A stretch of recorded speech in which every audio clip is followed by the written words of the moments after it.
నేను వాళ్ళ సిస్టర్ని. ఎవరైతే ఇప్పుడు మెడకోసి మహాలక్ష్మికి నేను పెద్దమ్మని అవుతాను.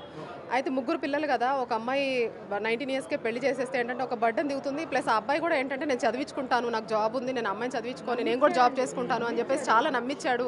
వెంట తిరిగాడు, నంబర్స్ తీసుకొని తనకి ఫోన్ చేయడము, తనంతా తానే నేను కూడా చేసుకుంటాను అనేలాగా చేశాడండి. చేసి పెళ్లి రోజు మీన్స్ పెళ్లి స్టేజ్ మీదనే మాకు చూపించాడు విశ్వరూపం. ఆయన డ్రింక్ చేయడం అది ఇదంతా. మేము క్యాజువల్గా ఏదో పెళ్లిలో ఫ్రెండ్స్తో చేసుకుంటారు కదా అని వదిలేసాం. బట్ సెకండ్ డేనే స్టార్ట్ అయింది. మేము 1 వీక్ తర్వాతనే చెప్పాము అమ్మాయికి, వద్దు ఇదంతా బాగాలేదు వచ్చేసేయమ్మా అంటే, లేదు మా పేరెంట్స్ పరిస్థితి బాగాలేదు కదా, మళ్ళీ నేను ఎందుకు బర్త్డే అవ్వాలి, నేను మార్చుకుంటాను, నేను ఏదో చేసుకుంటాను అని చెప్పేసి ఇన్ని రోజులు లాక్ వచ్చింది. ఇప్పుడు కరెక్ట్గా 1 ఇయర్ లోపు వాడు ఏమనుకున్నాడంటే 10 lakhs డౌరీ ప్లస్ ఒక 15 తులాస్ గోల్డ్ తీసుకున్నాడు. ఆ గోల్డ్ అంతా అమ్మేసుకున్నాడు. సో పిల్లకి ఇచ్చిన బంగారం చాలా రేటు ఉంది, అది హాఫ్ రేట్కి అమ్ముకున్నాడు అని చెప్పేసి మళ్ళీ విడిపించుకొని తీసుకొచ్చాం. ఇప్పుడు ఆ గోల్డ్ కావాలని చెప్పేసి హెరాస్ చేస్తూ ఉన్నాడు ఫ్రమ్ పాస్ట్ 3 months. ఆ గోల్డ్ తీసుకురావట్లేదు అని చెప్పేసి ఇంకా ఇలాగైనా చేస్తే బెదిరించడానికి చేశాడో మరి ఇంటెన్షనల్గా చేశాడండి. ఎందుకంటే జేబులో ఎందుకు కత్తి పెట్టుకొని తిరుగుతాడు. సో ఇవాళ వెళ్ళి పొద్దున అకేషన్ ఏదో ఉంది, ఫంక్షన్కి వెళ్దాము, ఎప్పుడు రావట్లేదు, రండి అని అడిగిన దానికి నన్ను విసిగిస్తున్నావు నువ్వు అని చెప్పేసి తీసి కోసేశాడు. కోసింది కూడా అమ్మాయికి ఏదో చురుకులాగా తగిలి పరిగెత్తుకుంటూ బయటకు వచ్చిందంట. చూసేసరికి పక్కన నైబర్స్ అందరూ అమ్మో నీకు బ్లడ్ వస్తుంది అని అన్నారు. అప్పుడు పాప వైట్ డ్రెస్ వేసుకుంది, అకేషన్కి రెడీ అయింది. ఆ డ్రెస్ అంతా రెడ్గా అయిపోవడం, నైబర్స్ వచ్చి తీసుకొచ్చారు. మేము ఉండేది కుక్కట్పల్లి, అక్కడి నుంచి నాగోల్ ట్రావెల్ చేయడానికి ట్రాఫిక్లో 2 hours పట్టింది. బట్ హాస్పిటల్ వాళ్ళు తొందరగా రెస్పాండ్ అయ్యి మాకు ఫేవర్ చేశారు. ఎక్కడ మేమందరం వెళ్ళి అటాక్ చేస్తామా అని వాడు వెళ్ళి పోలీస్ స్టేషన్లో పెళ్లి కూతురులాగా కూర్చోన్నాడు. వాడికి కాలు ఉప్పుకుంటూ కూర్చున్నాడు. ఏం యాక్షన్ తీసుకుంటున్నారో తెలియదు. కొంచెం మీరు మీ తరపున మాకు ఏదైనా న్యాయం చేయాలి. పిల్ల చాలా చిన్న పిల్ల, దాని ఫ్యూచర్ పాడైపోతుంది. ఇప్పుడు ప్రాణాల మీదకి వచ్చింది. డాక్టర్స్ మీరు ఇందాక విన్నారు 48 hours గడిస్తే కానీ ఏం చెప్పలేదన్నారు. ఒక ప్రాణాన్ని కోల్పోతుంది. ఆ అమ్మాయి ఎంత కష్టపడి చేసిందో, కొద్దిగా మీ తరపున న్యాయం చేయండి. పోలీస్ స్టేషన్లో వాడు అలా కూర్చున్నాడు. అట్లా కూర్చోకుండా వాడు ఇప్పుడు ఎంత సఫర్ అవుతుందో. బహుశా దాన్ని చూసుకొని కూడా వాడికి ఆ ధైర్యం ఉండొచ్చామని మేము. ఒకడు సుచిత్ర దగ్గర ఎవడో ఉంటాడు వాళ్ళ అత్త కొడుకని, వాడొకడు. వీళ్ళందరూ కావాలని చేశారేమో అని మాకు అనిపిస్తుంది. అసలు ఆ పిల్ల ఏం తక్కువ అండి, ఏం తక్కువ చేశాం అంతే. వీళ్ళే అంటే నేను వెళ్ళి లోపలికి కూర్చుంటే నన్ను ఏదో ఒక రకంగా తీసుకొచ్చేస్తారు బయటకు అన్న ధీమా వాళ్ళలో కనిపిస్తుందే కానీ పశ్చాత్తాపం అనేది లేదండి. నా కొడుకుని ఏం చేయాలి చెప్పండి? నీకు నచ్చలేదు వదిలేయి, నీకు నచ్చలేకపోతే వదిలేయి. మా బిడ్డని మాకు అప్పు చెప్పొచ్చు కదా. ఈ రకంగా చేశాడంటే వాడు ఏ ధైర్యంతో చేశాడు. ఈరోజు ఈ బిడ్డ, ఇంకొక రోజు ఇంకొక బిడ్డ, అంతే కదా. ఆడపిల్లలకు సేఫ్టీ ఏదండి? అంటే మేము కని ఇంకొకటి చేతిలో పెట్టి నువ్వు చంపేసుకోరా అని ఇచ్చేసి మేము చేతులు దులుపు డబ్బు ఇచ్చి బంగారాలు ఇచ్చి చంపేరా అని చెప్పాలి, అంతే కదా.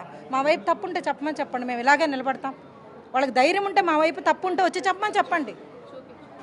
వాడికి ఎంత ధైర్యం అండి అసలు ఏం చేస్తామని, అసలు ఏం చేయలేక మేము మాలాంటి తల్లిదండ్రులు ఎంతమంది అండి. మేము ఇంకా ఈరోజు మీరు ఇంతమంది వచ్చి మీరు చెప్పండి అమ్మా అన్నారు. ఇలాంటివి కూడా మాకు కొత్త అండి, ఇలాంటివి కూడా మాకు కొత్త. ఏ రోజు మేము బయటకు వచ్చిన వాళ్ళం కాదు. చిన్న పిల్లది, దాన్ని ఏం చేయాలని వాడు అలా చేశాడు.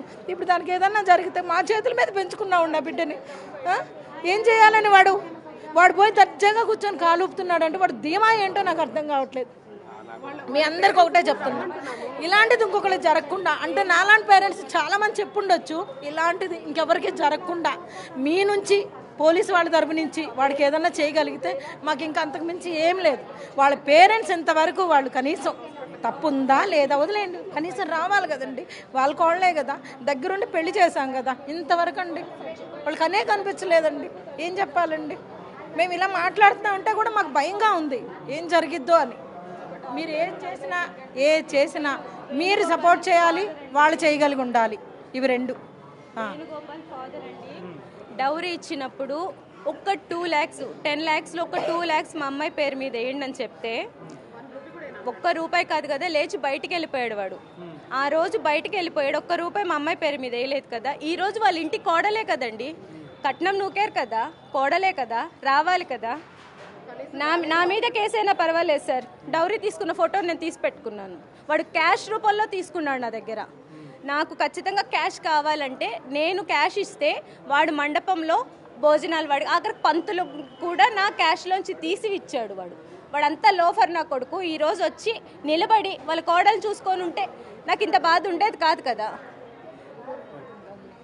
సో ఆ కన్న తల్లి బాధ ఎంత దారుణంగా ఉందో చూస్తూ ఉన్నాం. అక్షరాల 10 లక్షల రూపాయలు మహాలక్ష్మి మామ చేతిలో పెడితే కనీసం ఇంతవరకు తన కోడలు ఎలా ఉందో అనేది కూడా చూడకుండా ఎక్కడో దాక్కున్నటువంటి పరిస్థితి ఉంది. ఒక పక్క వేణుగోపాల్ ఏమో పోలీస్ స్టేషన్లో, మరొక పక్క మహాలక్ష్మి తల్లి తన బంధువులేమో ఇక్కడ హాస్పిటల్లో ఉన్నటువంటి సిచ్యువేషన్ కనిపిస్తూ ఉంది. మరి 48 గంటలు గడిస్తే తప్ప ఏం జరుగుతుందో అసలు ఎలా ఉంటుందో కూడా తెలియదు అంటూ డాక్టర్లు మాట్లాడుతున్నటువంటి పరిస్థితి కనిపిస్తూ ఉంది. సో కేవలం 10 నిమిషాల దూరంలోనే ఉంటున్నారు ఇటు మహాలక్ష్మికి సంబంధించినటువంటి మామ, అలాగే ఆవిడ కుటుంబ సభ్యులు. కానీ వాళ్ళు మాత్రం ఒక్కసారి కూడా ఇక్కడికి వచ్చి చూసిన పాపాన పోలేదంటూ కూడా మహాలక్ష్మి కుటుంబ సభ్యులు ఆవేదన వ్యక్తం చేసినటువంటి పరిస్థితి కనిపిస్తూ ఉంది. వీడియో జర్నలిస్ట్ హరీష్తో విజయ్ బిగ్ టీవీ నాగోల్ నుండి.